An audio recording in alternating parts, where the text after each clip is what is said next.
Oh, jadi ini rahasia besar pinjaman online yang nggak banyak orang tahu? Assalamualaikum warahmatullahi wabarakatuh. Halo teman-teman, selamat datang di channel Sister Pinjol. Di video ini kita bakal ngebahas nih informasi tentang beberapa rahasia dari pinjaman online yang mungkin nih belum diketahui sama banyak orang. Lantas apa aja sih rahasia-rahasia itu? Mari kita mulai.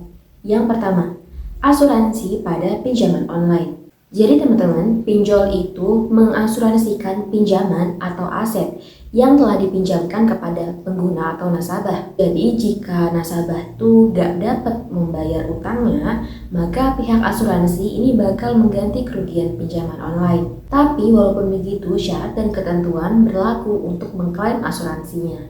Kemudian yang kedua, gak ada yang namanya pidana dalam pinjaman online.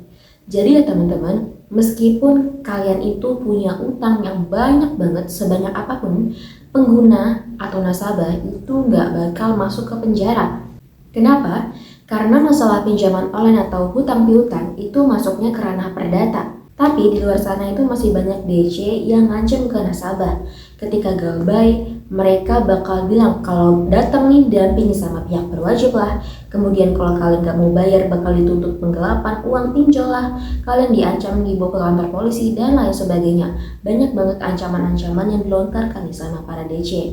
Tapi teman-teman, apa yang diancamin sama DC itu semua hanyalah omong kosong. Itu semua hoax. Tujuan dari DC mengancam kalian itu hanya untuk menakut-nakuti kalian saja. Nah, kalau kalian takut, maka DC ini jadi mudah untuk membrainwash atau mencuci otak kalian agar segera bayar uang tagihan atau segera bayar utang kalian dengan menghalalkan segala cara. Kemudian yang ketiga, gak semua pinjol itu punya DC lapangan. Jadi teman-teman, gak semua pinjaman online itu punya debt collector lapangan ya, yang bakal datang langsung ke rumah nasabah. Kemudian yang keempat, bekerja sama dengan bank. Jadi hampir semua pinjaman online saat ini itu kerjasama dengan bank. Contohnya kayak Bank Jago, kemudian Bank Neo, di mana bank-bank ini berperan untuk melaporkan kalian ke Selik OJK ketika kalian ini galbay pinjaman online. Kemudian yang kelima, penagihan menggunakan sistem. Jadi, penagihan pada pinjaman online itu dilakukan secara otomatis pakai sistem. Jadi teman-teman, ketika kalian tahu kalau misal pesan yang dikirim mereka itu secara otomatis dikirim, mereka mengirim tanpa perasaan dan dengan santai, maka kalian nggak perlu nih terlalu memikirkan pesan-pesan seperti itu dan membuat pikiran jadi stres. Pesan-pesan seperti ancaman atau pesan-pesan yang selalu mendesak kalian untuk membayar utang saat itu juga. Kemudian yang keenam, gertakan dalam penagihan.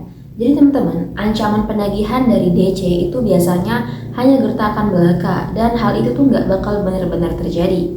Beberapa DC juga menggunakan gertakan itu membuat pengguna supaya merasa terancam. Jadi beberapa debt collector itu menggunakan gertakan atau ancaman ya supaya membuat nasabah ini jadi takut dan bakal menghalalkan segala cara untuk melunasi hutang saat itu juga. Entah itu dia mau cari dana talangan, entah caranya dipinjol ilegal atau gimana, yang berakhir jadi gali lubang dan tutup lubang. Pokoknya DC nggak mau tahu, yang penting kalian bisa cepat lunasin hutang. Jadi teman-teman, disarankan buat kalian berhenti menguntungkan pinjaman online dan jangan sampai terjebak dalam hal yang sama.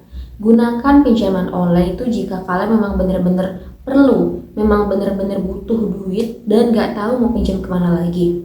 Jadi ketika memang kalian gak punya uang, kemudian kalian pengen membeli barang yang kalian inginkan, lebih baik menghindari yang namanya pinjaman-pinjaman online jika sekiranya kalian nantinya bakal sulit untuk melunasi hutangnya. Oke teman-teman, sekian dulu untuk video kali ini. Mohon maaf apabila ada salah kata. Sekian. Wassalamualaikum warahmatullahi wabarakatuh. Sampai jumpa di video selanjutnya.